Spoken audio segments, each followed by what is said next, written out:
All right, let's bring in Nate Bauer, who has rejected the just dirty money from Liv to keep pursuing his PGA card. Welcome, sir.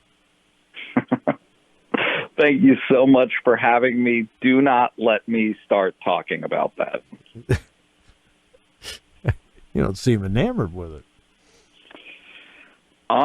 I have some issue with how it's being portrayed. And how's it being portrayed that you don't like?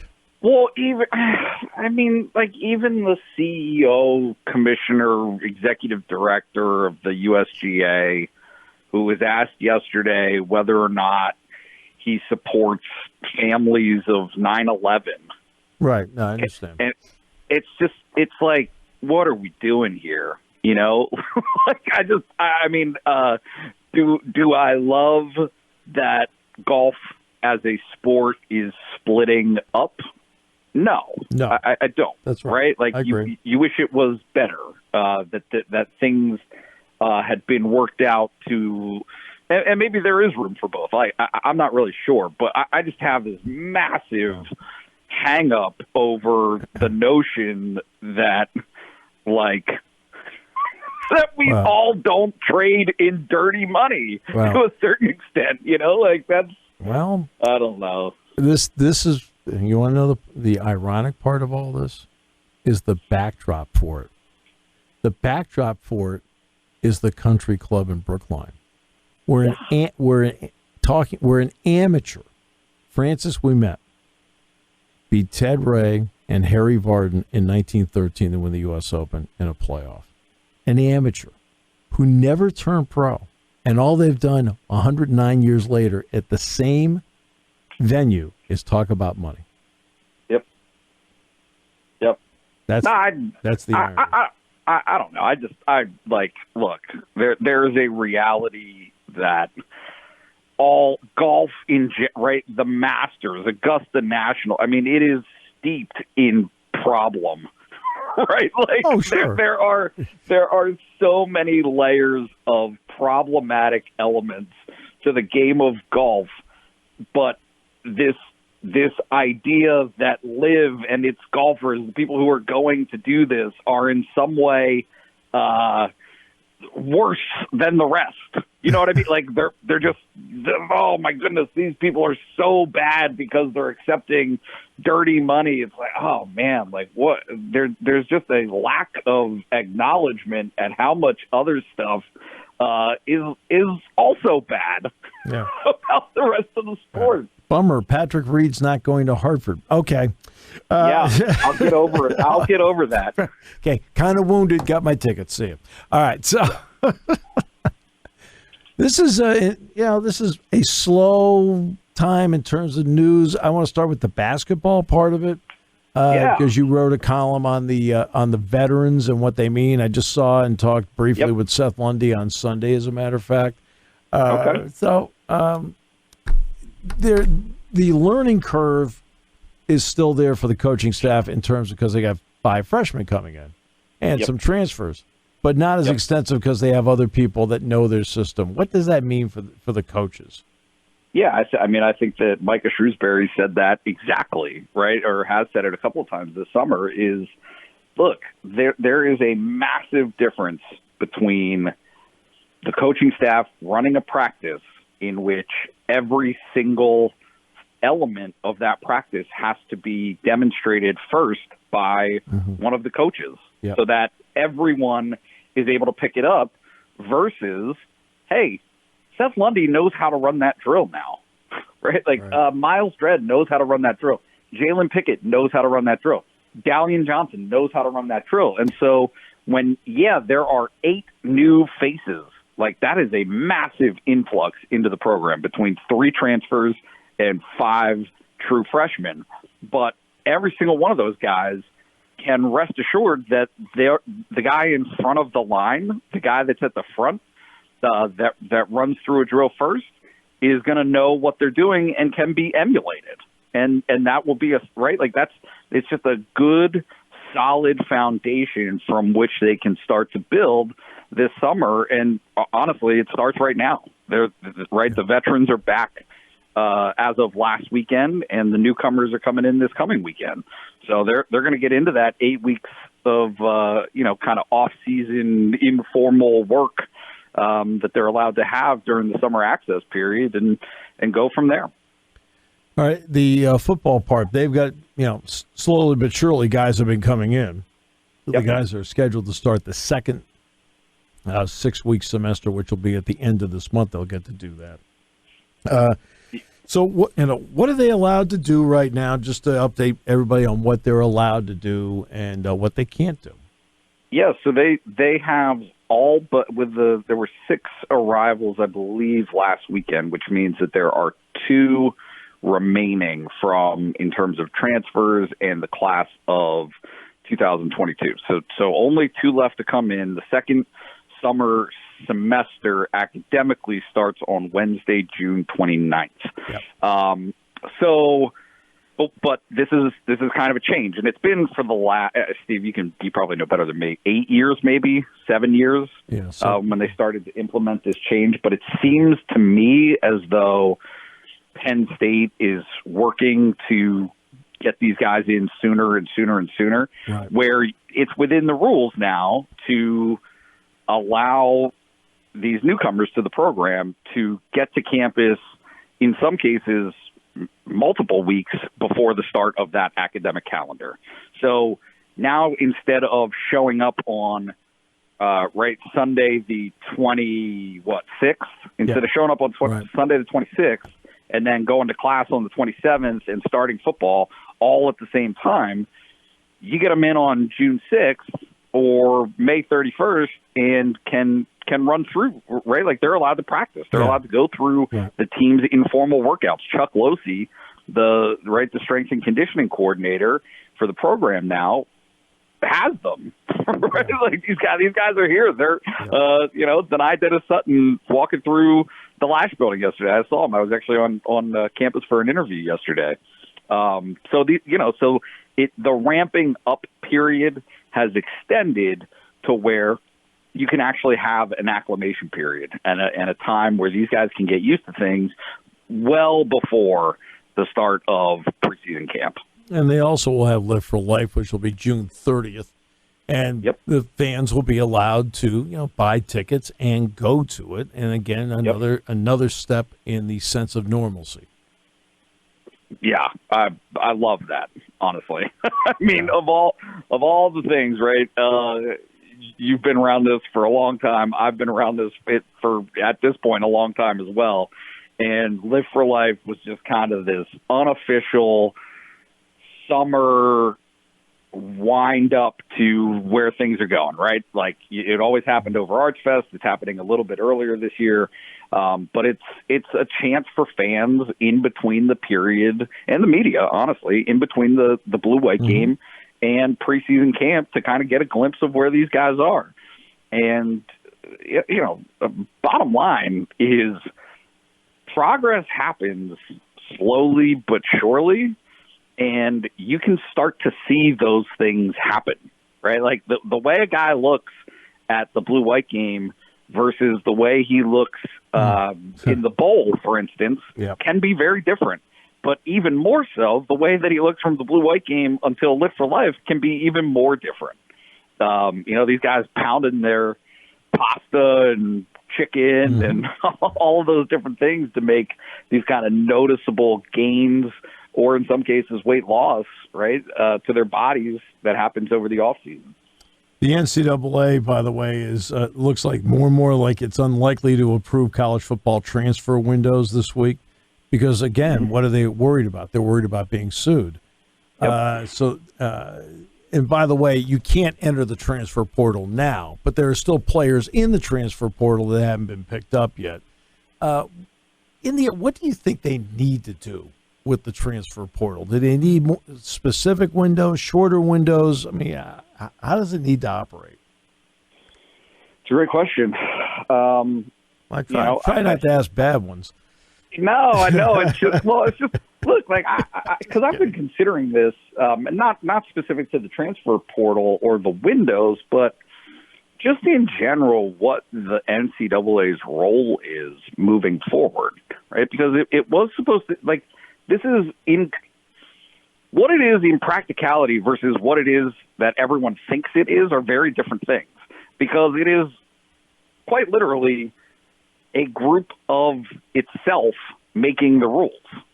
Right? It's no different. It's like the NFL has owners and then a commissioner who more or less implements what owners agree upon. Right. Well, that's what Mark Emmert is. That's what the NCAA is. It's a group of university presidents who, have the approval of their boards, who get together and instruct Mark Emmert or the head of the NCAA on what to do. And so my question now is, how do they enact anything without being sued? And they can't, right? Like, I don't know how they put that toothpaste back in the tube to where players will become comfortable or accepting of restrictions that are going to be put on them by the NCAA. But that said, it doesn't change the fact that for lack of a better word, the sanctity of the game, for any type of fairness or, making sense of what the calendar looks like, yeah, there needs to be times of the year where you can say, okay, this is when this is going to happen.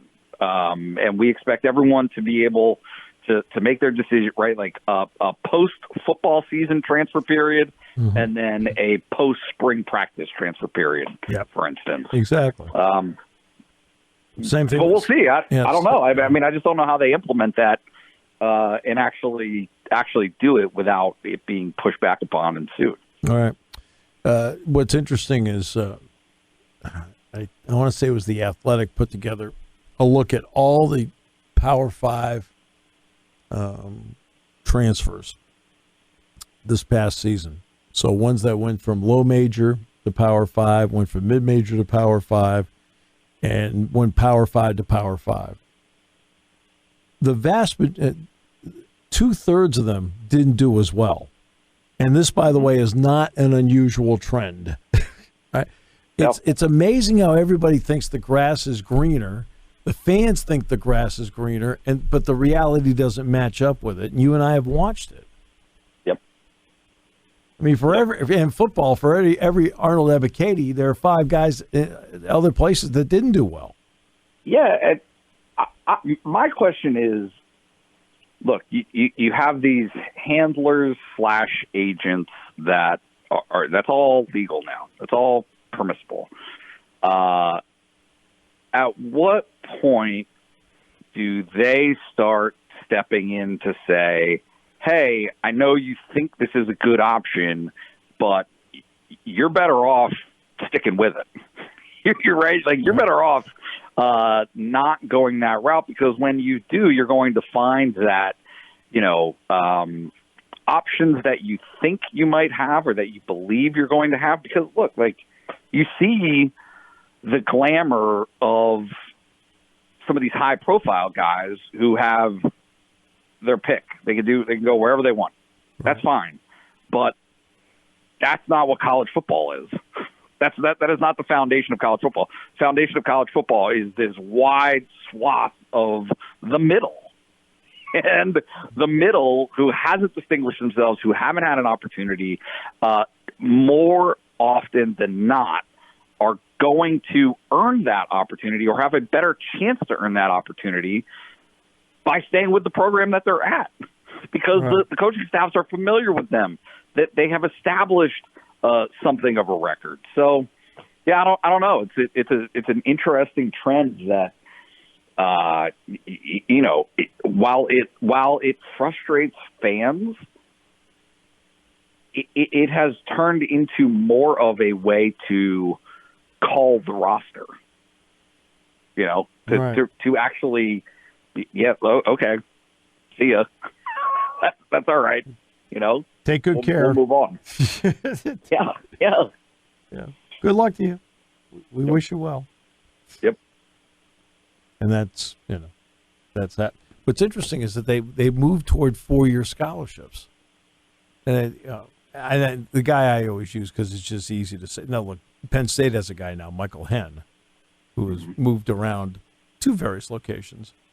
Sure. But Charlie Moore, Cal, Kansas, DePaul, Miami, he played here in December. He was on his 4th team. Yep. I'd like to know what his academic progress report looks like. Yeah. And what does it do to culture? Everybody talks about their culture. You're always introducing new cultures into your culture all the time. Yep. But I think that's something that Penn State football specifically has tried to hang on to, and to a certain extent, to be honest with you. I mean, basketball was forced into they had no choice. A tough situation last year. Yeah, they had no choice. They lost an entire recruiting class. They had 3 guys verbally committed, and they were all gone. So yeah, I mean, Micah didn't have any choice. Correct. But it's changed though, right? Now in year 2, basketball is able to have a roster full of players who this is what they want. This is their choice. This is the place that they want to be. It's not the last resort. It's not any of that. And I think that football is pretty much in the same place, right? Like you're trying to use the transfer portal as not this option to bring in 20 seniors and juniors, right? Where you're just going to take a broad approach and try to make yourself older as fast as you possibly can. Penn State football is working on building from the ground up. They want all of those, they want to continue to have strong 25-man recruiting classes.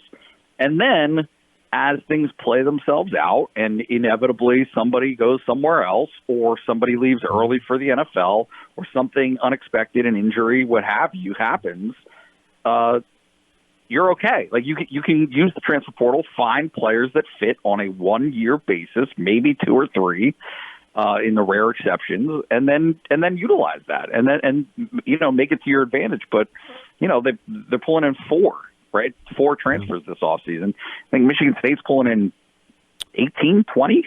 They had 20 last year. 15 were FBS, 5 were FCS. This year they brought in 8. But they lost 24. Crazy. It's crazy. I've been doing a lot of pre-work, so. There you go. Okay. That's the only reason why I know. Like a dope, I sat there and counted. I'm trying to stay on top of it. It's tough to do. There's just so much movement. Well, no, I do a lot of pre-work this time of the year, Nate, for both football and basketball. And you got to spend a lot of time on where guys are going. Granderson just transferred from Illinois to Duke. Well, that's okay. Matthew Meyer transferred from Baylor to Illinois. So, he's out. He's in. Yep. And then you got to do research on Meyer. So, oh, well. Hey, it's fine. It's the adjustment you have to make. Hit them straight and hit them far. I will. I can't wait. Yeah. Got to get back out there.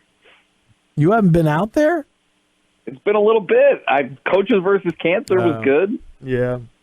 No, I did something dumb, so I had a ball above my feet. Took out a 6-iron, hitting a second shot into 13 on the blue course. Went too low, ground was hard, and really my middle finger kind of probably still no good. Stretched or sprained some ligaments. Oh. No, believe me, age plays a role, Nate, in recovery. Age plays a role. Just doesn't seem to bounce back like 30 years ago.